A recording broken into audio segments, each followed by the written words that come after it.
Hello, hello, hello. Take two. See if these are working.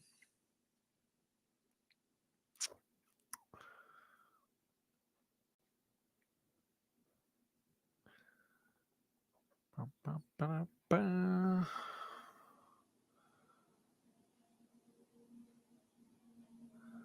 Let's try this.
Okay.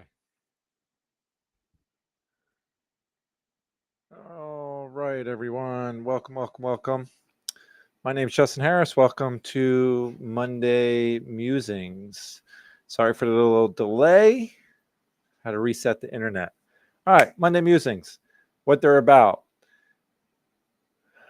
On Mondays, I get on my soapbox and I talk about things that I see within my clients, within the industry, here on social media, Instagram, Facebook, and YouTube, what people are talking about. And I give you my 20 plus years experience of being an elite athlete and coach. So let's get into it. All right. Grab a glass of wine. It's Memorial Day. Summer officially begins. Well, not official summer, but official summer. Hey. All right. So what we're going to talk about is you're not elite at. And before I get into talking about that, make sure you sign up for my newsletter. It's free 2 times a month, 1st and 15th, 5-minute read. I talk about the art of training. All right. So you're not elite at recovery. And let me set up the scene a little bit for what I get asked, whether I've talking one-on-one with clients, people responding to my newsletter, when I spoke to Google, and the questions I got, not even based on my presentation, but what people are curious about. So if we look at a lot of different domains, whether that's in medicine, law, engineering, research, athletics, it could be gardening.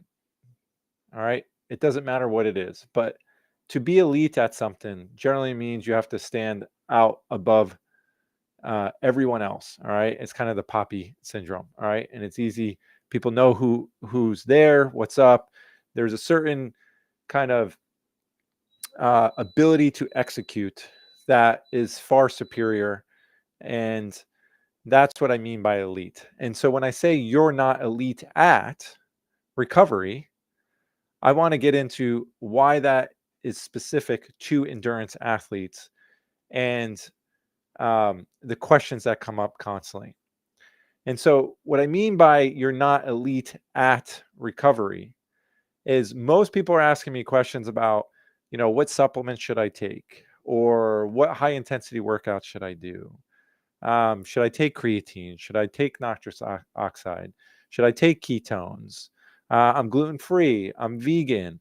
I'm intermittent fasting. It's like a long list of things of what people are doing in order to increase performance. And I would say more generally and a little less common is overall health. Okay. And so I get these questions all the time. Like when I spoke at Google, I had questions about creatine, like, and multiple things. And we were like got on this big tangent when really I was talking about how to train properly, considering density as a main factor.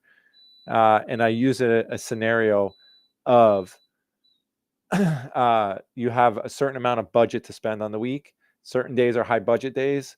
And you need to be careful not to go over budget, because if you go over budget and don't catch up or pay down your debt, you're going to get sick, injured, tired, or lack of performances, right?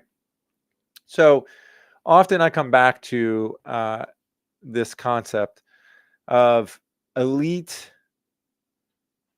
models don't trickle down so well. All right. So the paradigm, like this athlete does this, right? Or these people do that. All right. So let me take this little piece over here of what these people are doing. And because I like that. And I'm going to take this little piece over here. And it just keeps coming back down to this, idea of, we're really taking, the new thing that is like maybe like the 0.5% better or 1% better. And it's not even the low hanging fruit. All right. And so when I say you're not elite at recovery, you can be in your boots, you can be cold baths or sauna, like there's a million things you can be doing. Vitamin C, vitamin E, recovery drinks, like timing and nutrition, blah, blah, blah, blah, blah. And at the end of the day, the simple things are really what makes elite athletes elite. One, DNA, all right. and then nature nurture, right? But it's the amount of time they sleep. And when I was working at the Olympic Training Center, coaching bobsled skeleton, being around luge, biathlon, and seeing these athletes day in and day out, I mean, like breakfast, lunch, and dinner, seeing them train, even going on with some training things with them and coaching a lot of them. It's this idea that I could tell who the elite athletes were because all they did was eat, sleep, and train. And they were pretty calm about it and they enjoyed that kind of grind. All right. They didn't do fancy stuff. Their training wasn't very complex. And it was a clear delineation between those who were getting good sleep and those who were not. Because the people who were not getting good sleep, they were working to fund their sport. So they were bartending, they were waiting on tables, and they just did not make it as far as the people who could. So the rich get richer at the top, and instead of money, it was time. All right. Uh, but these athletes were sleeping like 12, at least 10 hours a day, if not 12. I mean, they were sleeping like 10, napping 2, sometimes napping again. I mean, it was a lot because they were training really hard.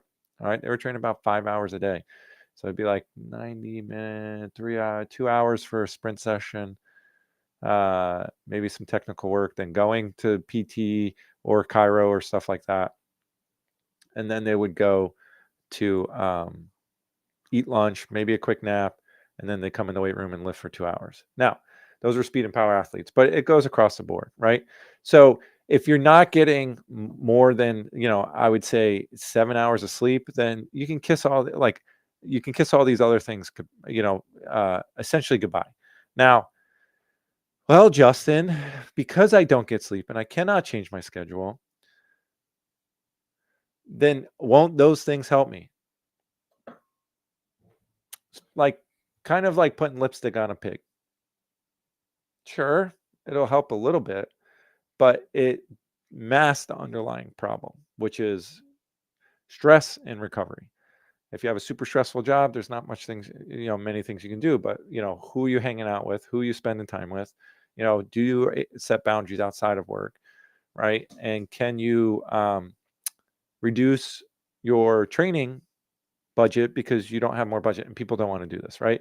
So getting 7 to 8 hours of sleep is really imperative, and it doesn't have to be all at once. All right. And I know I have a lot of moms who follow me and a lot of people who have really crazy jobs.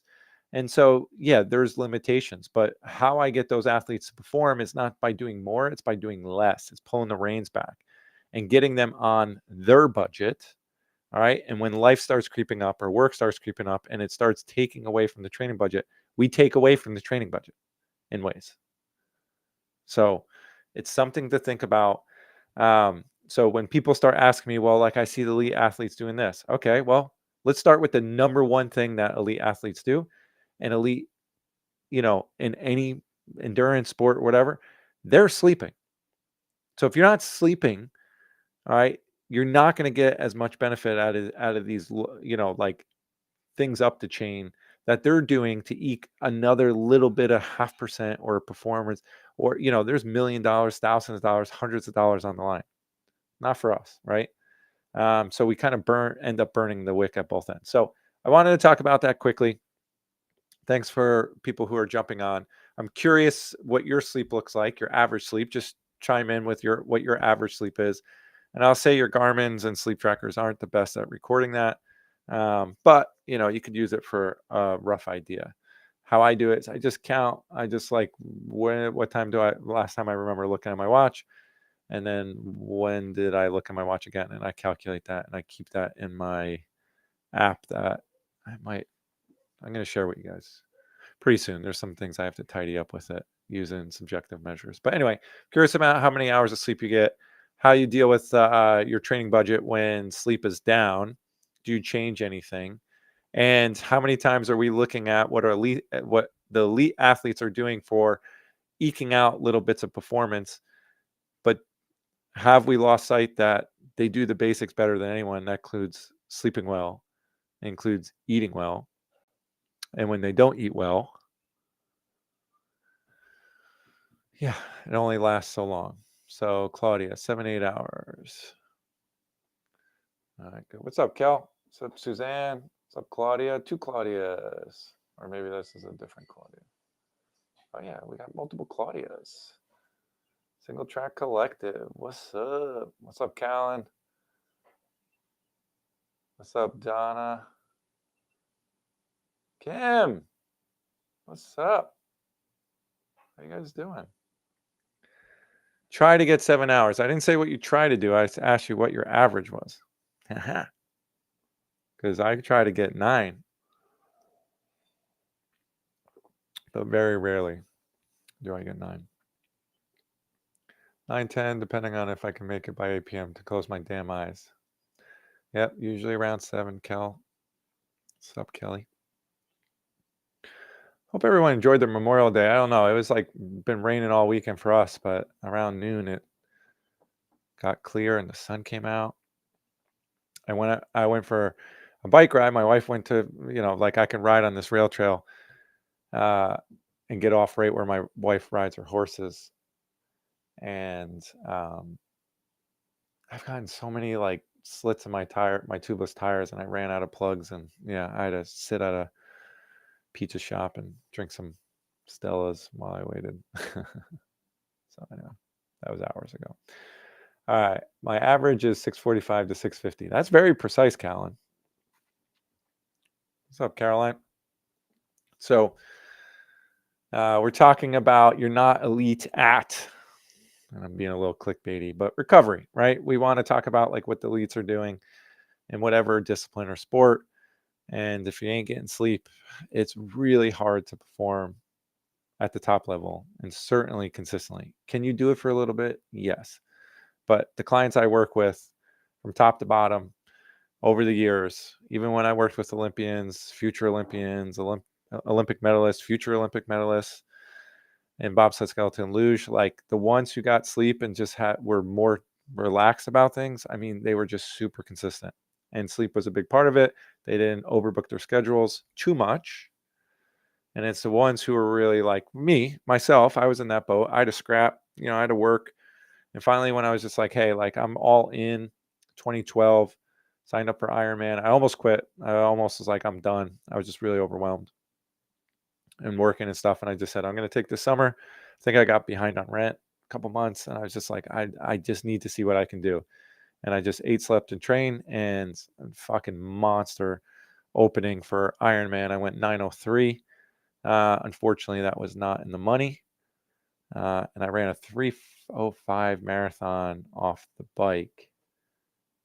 And I started incurring some like muscle pain, like really tendon pain, like just from running that long. So I really slowed down, but I came through the half in 1:30, and I was like jogging, like I felt great. But anyway, I digress. Sounds horrible. Yeah. Math guy. Yeah. Today, I struggle with my VO2 purely due to 6 hours versus my usual. It really makes a difference. I'm just struggling with finding a nap space. Yeah. Yeah. For me, like naps, like, and again, this is like people laugh here, and you don't turn your ears off. Like you don't have to, like, people think napping is like cuddling in bed and like, like passing the fuck out for hours. And for me, a napping is, I call it like deleting the cookies on the browser. Like I just need to clear it out. My brain's running all day long thinking about a million bajillion things my whole entire life. So since I was 18, I've been able to take a nap. Yeah, at least 10 minutes, like 95% of the days. And I set up my schedule that way.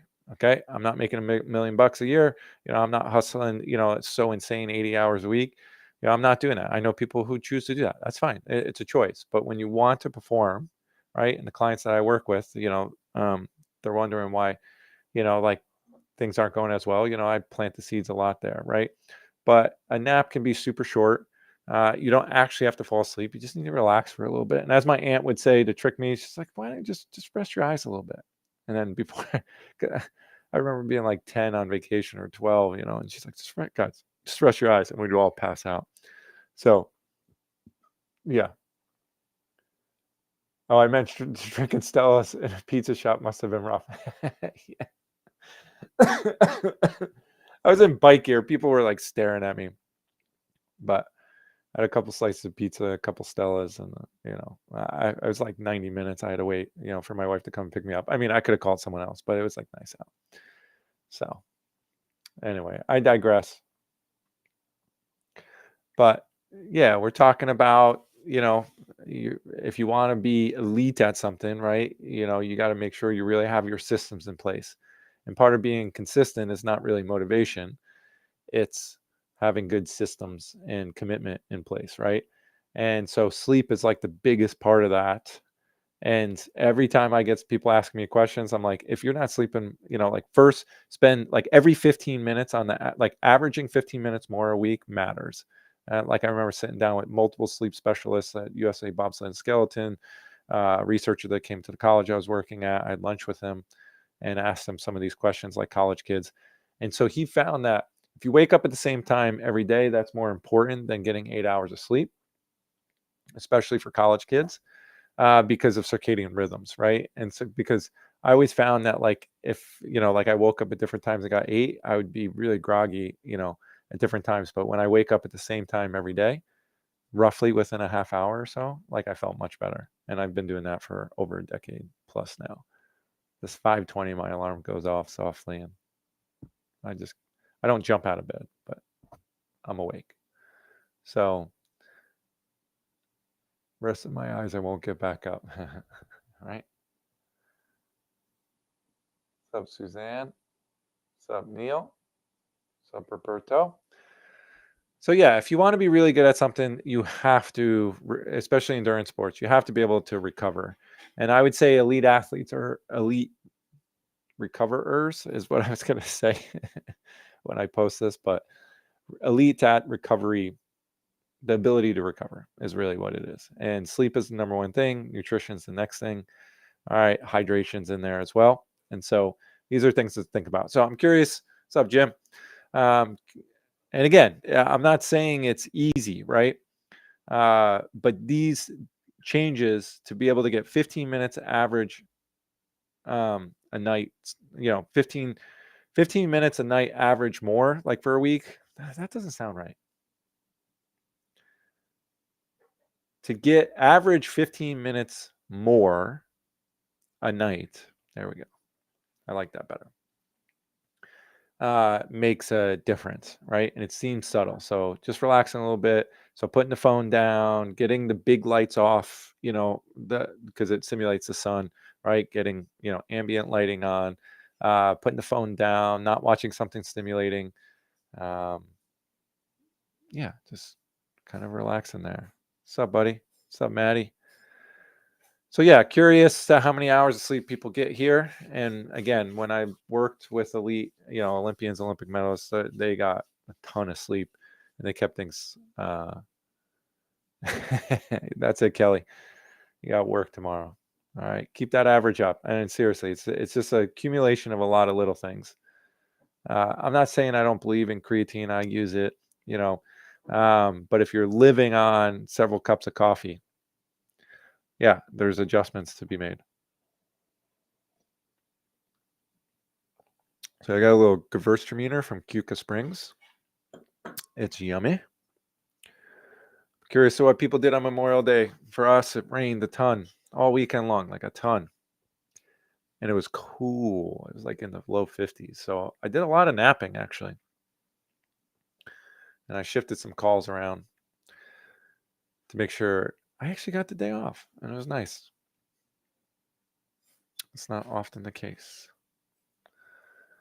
So I'll hang out for a couple more minutes. If people have questions, curiosities about any training principles, race stuff, questions about myself, pretty open book generally.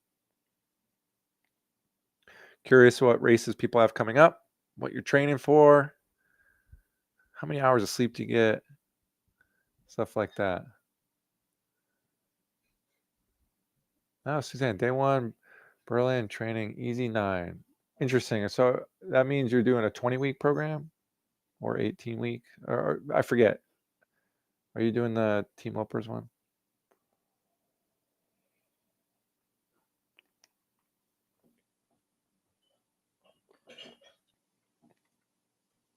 I got my Berlin people starting June 12th, I think.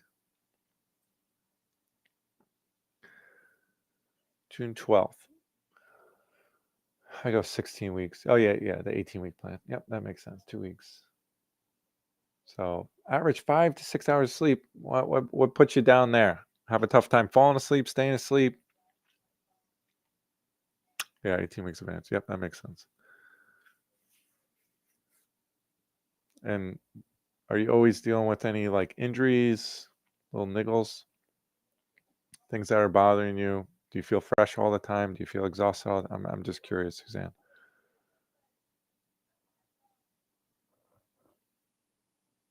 Yeah, nurse. Day or night? My wife's a nurse. I coach a few nurses. I get it.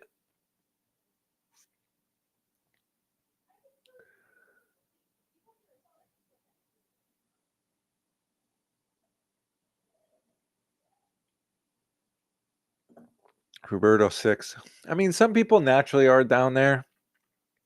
Like my dad has always gotten like 6 and he operates like full function, ready to rip.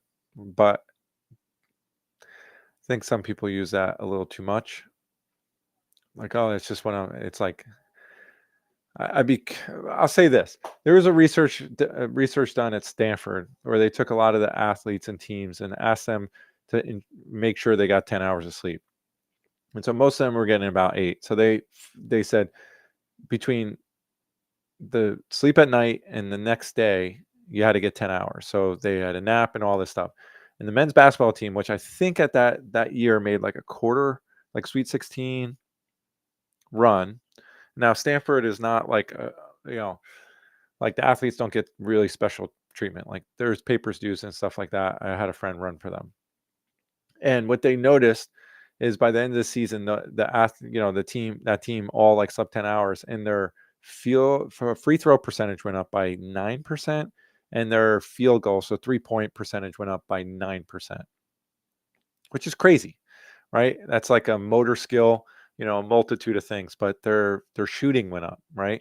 It wasn't just their like sprinting up and down; it was their shooting, which is kind of yeah, I'm dragging most of the time. I took a nap twice this weekend. It was amazing. Yeah. So my nurses, you just got to grab sleep when you can. Like you got like so. Suzanne, just because I know nursing, do you work 312s, and is it day or night? Because night's a whole different ball game. I coach a night nurse, and it's wild. Still curious if there is a what's up, Ken? Still curious if there is truly a way to catch up on sleep. I've seen different studies, but not definitive. Yeah, you can catch up on sleep for sure. I've seen them too. You absolutely can catch up on sleep. Absolutely, right? Um, for sure. You might not feel great that day, but down the road, you'll definitely feel good. Oh God, I definitely feel like I can go on less sleep than others. It does affect my training. Yeah. Now, listen, functioning and performing are two different things. That's what we're really talking about. Can you function on 6? Yeah, you can function on 6. But I, I I'm gonna take a. I would put money that. And Suzanne, I know we've engaged, so maybe it's like burned in my head, but I don't remember these things. But I wonder, like, how many times do you get injured a year where you have to back off of training because something's popping up? Karina, I like taking naps. Helps a lot. Yeah, naps are the best way.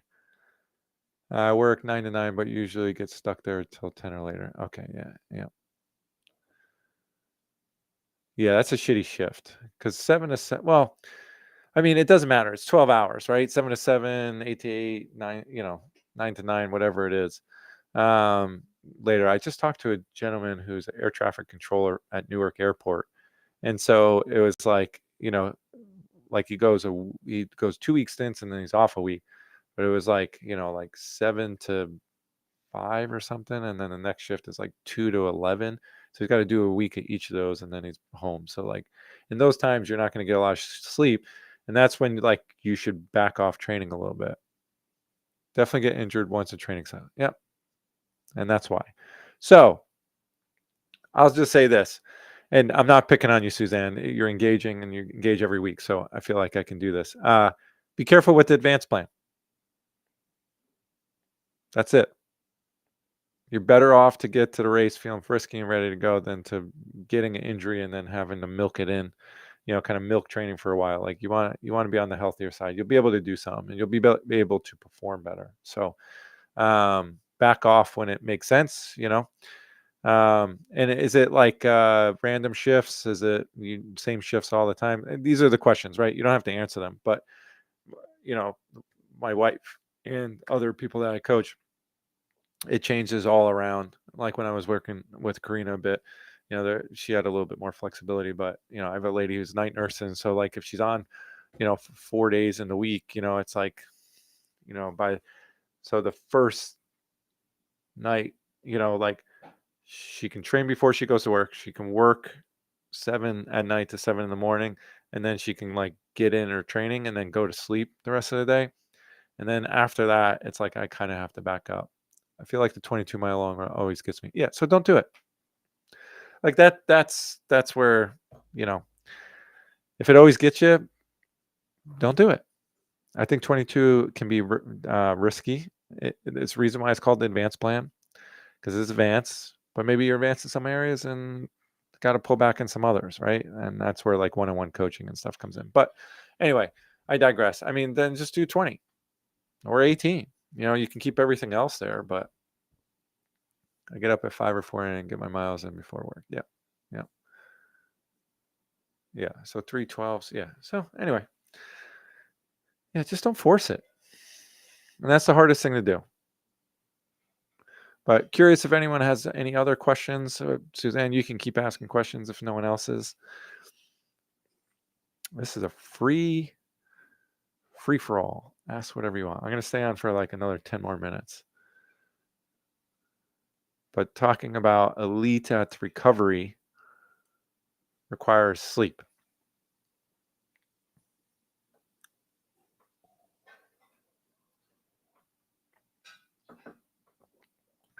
Yeah.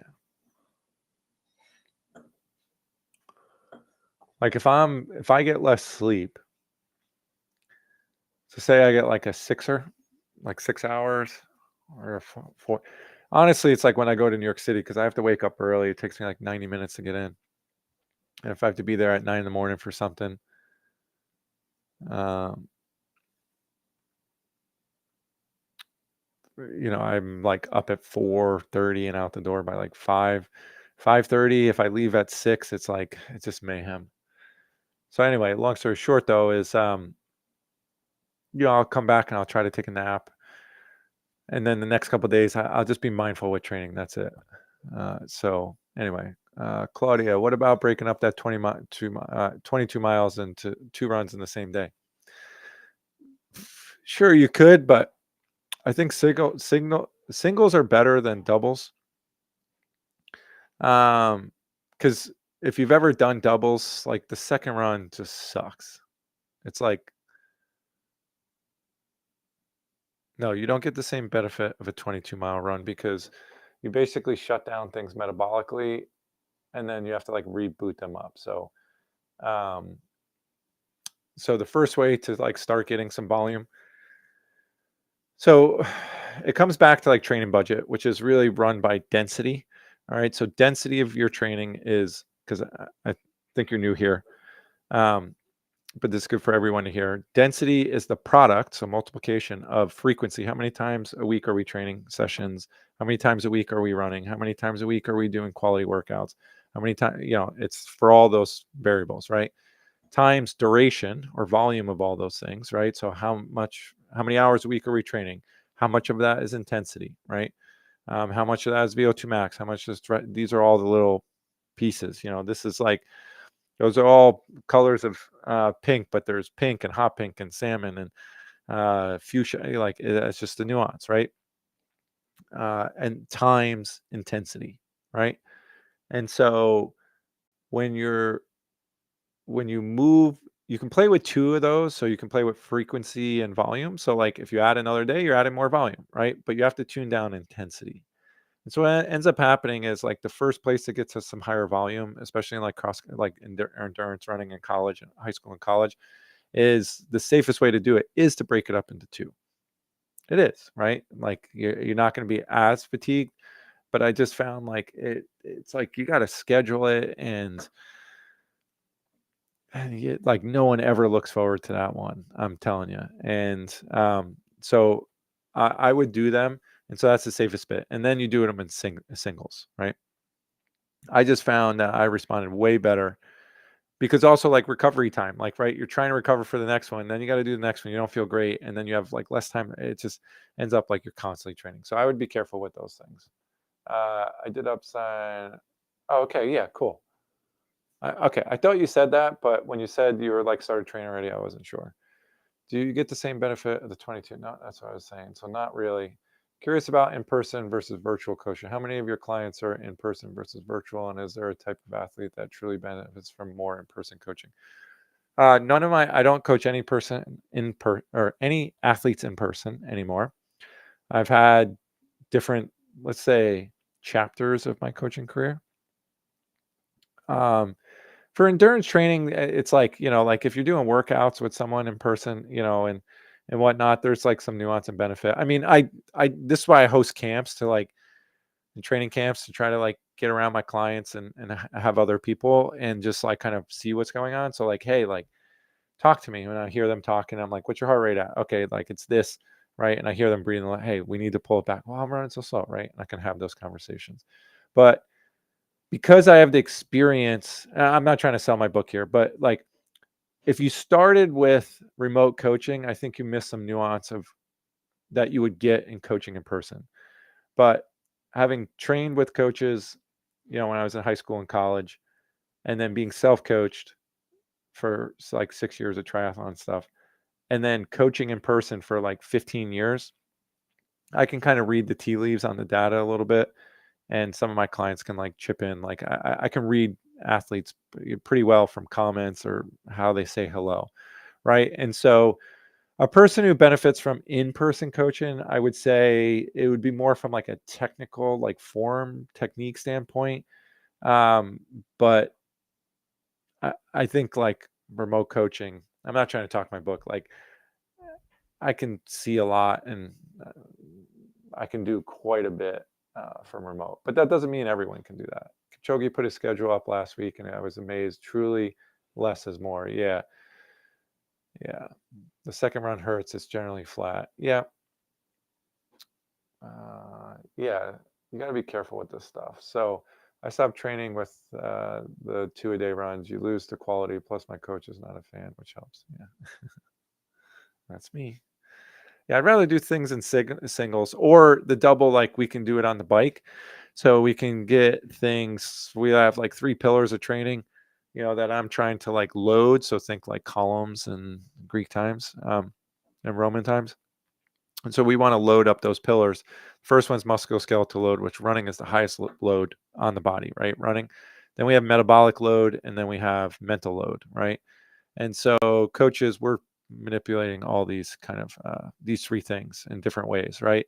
So if I do double sessions, it's usually like the second session is aerobic in nature, and it's often on the bike. Some people have access to elliptical or swimming. And so this is my experience from like triathlon stuff. So yeah. Anyway, Neil, did I answer your question? I feel like I set it up. I don't know if I got a hit on that one. Curious what other questions pop up for you all. Yeah, so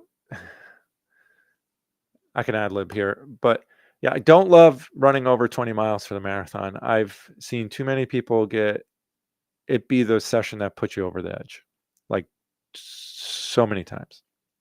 Like my athletes, I've had four clients over the years run 22, and I would say 50% of them have performed worse in their marathon than they did on their 22-mile run. I just think it gets too close to the distance and we have to recover. So I'd be careful. So my next running camp is end of August, and you can DM me and I can send you some more details and stuff like that. Um, all my client, all the people who have come have been clients, but I love having other people. I keep these camps small. It's wide range of ability. It's not really about ability. We're not like running in a group together. We're going to train in an amazing place. I'm going to bounce around between people like on my bike and like chat with people and different stuff. We're going to eat some good food, and you get to ask me a million and bajillion questions, and I love answering them. So it's like a Friday, and it's New Paltz, New York. So it's like 90 minutes from New York City. If you're in the tri-state area, it's phenomenal, beautiful. Claudia we just did one running up in the mountains at Minnewaska and stuff on carriage trails. It's just great, and the food's good. Um, so end of August is it's really prepped for like Berlin and Chicago, and so like if you're trying to do a big long run, but like it's for everyone. Like I've had people walk jog, I've had people coming back from injury come.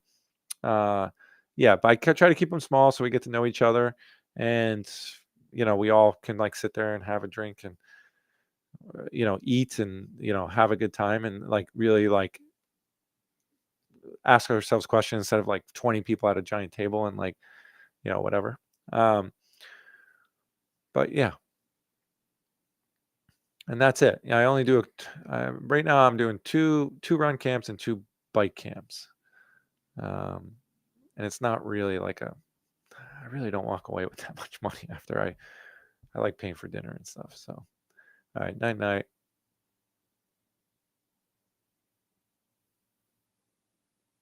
Excited for the upcoming swim post long run in August. Yes, at the August camp.